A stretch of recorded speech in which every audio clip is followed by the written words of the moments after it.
오늘은 복음 묵상 265번째 시간으로 우리에게 참된 안식을 주시는 그리스도라는 제목으로 함께 말씀을 나누겠습니다. 요한복음 5장 2절에서 9절까지의 말씀입니다.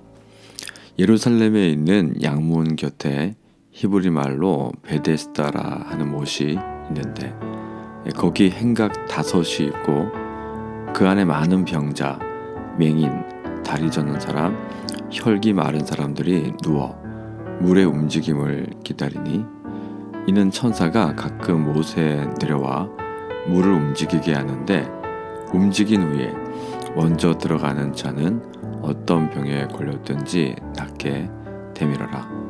거기 38해 된 병자가 있더라. 예수께서 그 누운 것을 보시고 병이 벌써 오래된 줄 아시고 이르시되 네가 낫고자 하느냐?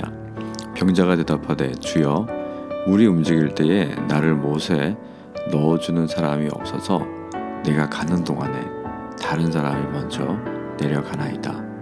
예수께서 이르시되 일어나 내 자리를 들고 걸어가라 하시니 그 사람이 곧 나아서 자리를 들고 걸어가니라. 이 날은 안식일이니라. 이 베데스다라는 단어는 베티스타, 아람어의 음력입니다. 이 단어는 자비의 집, 예루살렘 동북편 양문 가까이에 있는 연못으로서 예수님은 이곳에서 38년 된 병자를 고쳐주셨습니다. 낫고자라는 단어는 히기에스라는 단어가 사용됐는데 건강한, 건전한, 이성적인, 분별 있는, 신뢰할 수 있는 이라는 뜻을 가지고 있습니다.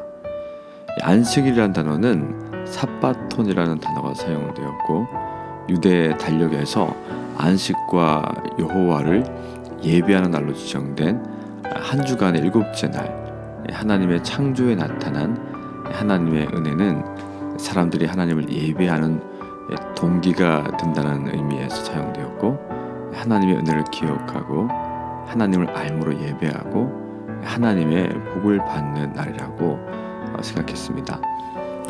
예루살렘 성 동북쪽에는 양의 문이라고 일컫는 출입문이 있었습니다.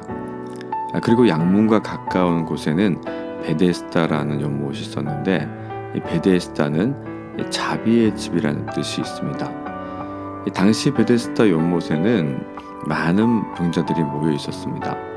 그 이유는 사람들에게 유명한 전설 때문인데 그 전설은 가끔 천사가 연못에 내려와 물을 움직이게 하는데 그때 가장 먼저 들어가는 사람은 어떤 병에 걸렸든지 낫게 된다는 전설이 있었기 때문입니다.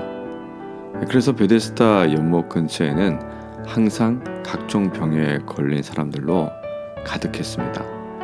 그 많은 병자들 중에는 38년 동안 일어나 앉지도 못할 정도로 중환병에 걸린 사람이 있었습니다. 예수님은 그 사람이 오랫동안 병을 앓고 있다는 것을 아시고 네가 낫기를 원하느냐고 물으십니다.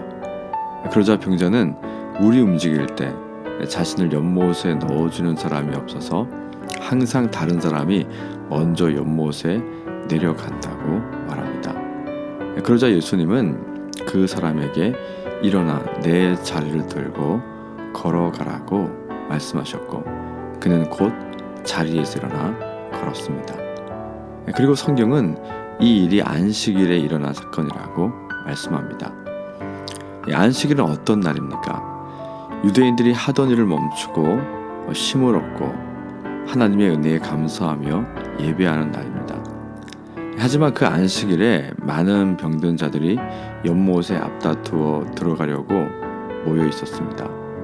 자비의 연못이라는 별명이 붙은 이 연못은 자비는커녕 가장 먼저 들어가는 사람 외에는 모두에게 잔인하게 느껴지는 장소였습니다.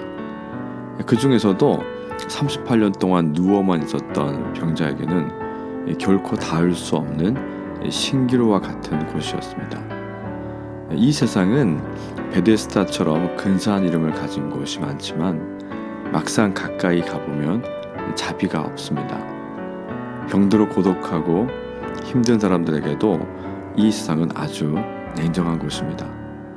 하나님의 은혜에 감사하고 그 기쁨으로 예배를 드려야 되는 안식일이지만 안식도 예배도 드릴 수 없는 참혹한 곳입니다.